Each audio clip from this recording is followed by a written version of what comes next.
linnya Mawejje Adam kansala gw'Ekyengera akiikirira ekitundu ekya Kokonjero A kozi ne Kabojja B gyebanga Sseeko oli wano Al Mustafa oba gye bayitanga Summit College omulimu okugenda mu maaso gwakugaba ID oba National ID Issuance eri abo abantu baffe abeewandiisa wakati w'omwezi ogwokutaano n'omwezi ogw'ekkumi.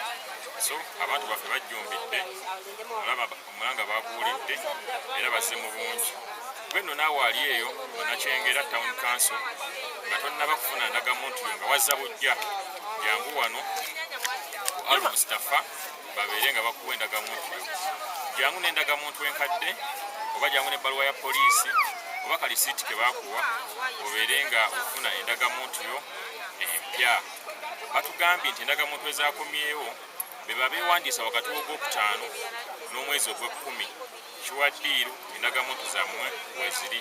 Mpozi ntegeeza abeewanga abo mu luka gw'Ekyengera bye twasooka okuwandiikira wano ku chaaki ey'Abakatuliki, bye twawandikira ku muzikiti wali Enkokonjeru ne bye twawandikira ku St. House ate endagamuntu zammwe weziri nnyo kuba olunaku lw'eggulo ku bantu 10 at least 9 babadde bavawo n'endagamuntu zaabwe ate n'olunaku lwaleero ku bantu 2 be naakwogerako nabo abantu nga 18 ekyamazima endagamuntu zaabwe bazifuna.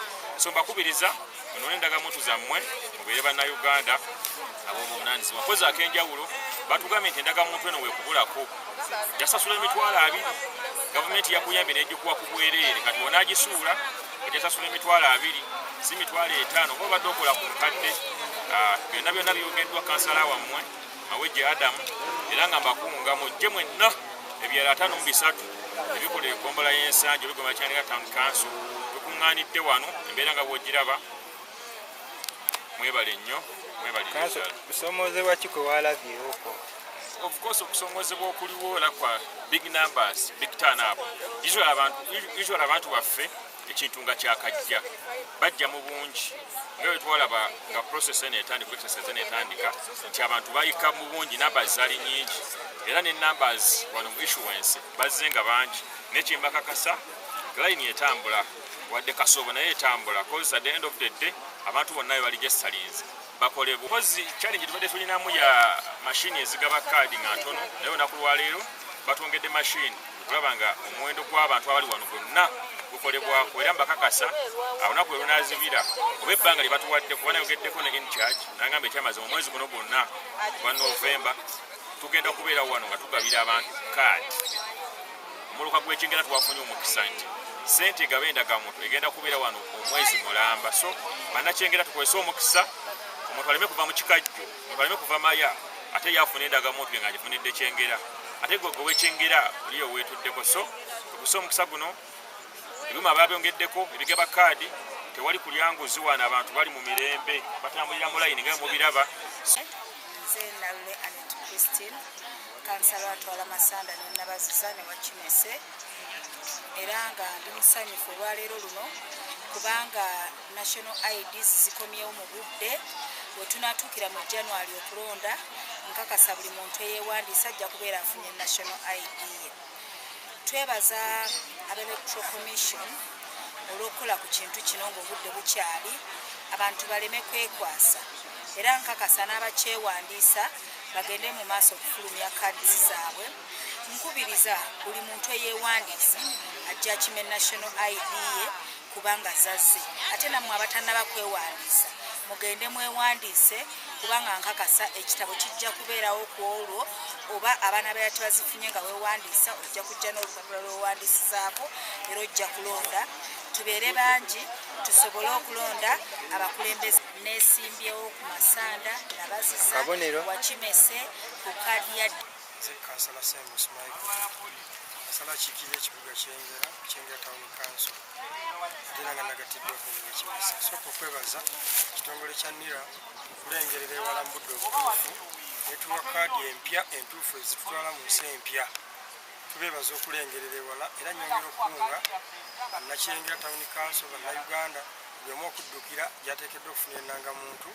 Omulimu gutambula bulungi newankubadde gukyalimu okusoomooza ngeri gye gwakatandika bakyali batono centers ntono kati mu Kyengera Town Council yonna tulina Kyengera wano balimu staffa bwe tufunidde kaadi ziffenna. So tusaba bongereyo mu centers endala buli muluka gusobole okuba nga gufuna okusobola okugondezaamu abantu olugendo n'omulimu okukolebwa mu budde ate nga tebakaluubiriddwa. So twebaza olw'abakozi batambula bulungi, buli kimu kitambula bulungi, naye nga tetwerabira nira gyebaza kulengerera wala netuwa ennangamuntu ezitwala mu nsaata empya. Apozi ennangamuntu zino zirina enjawulo nneneko, empya n'enkadde.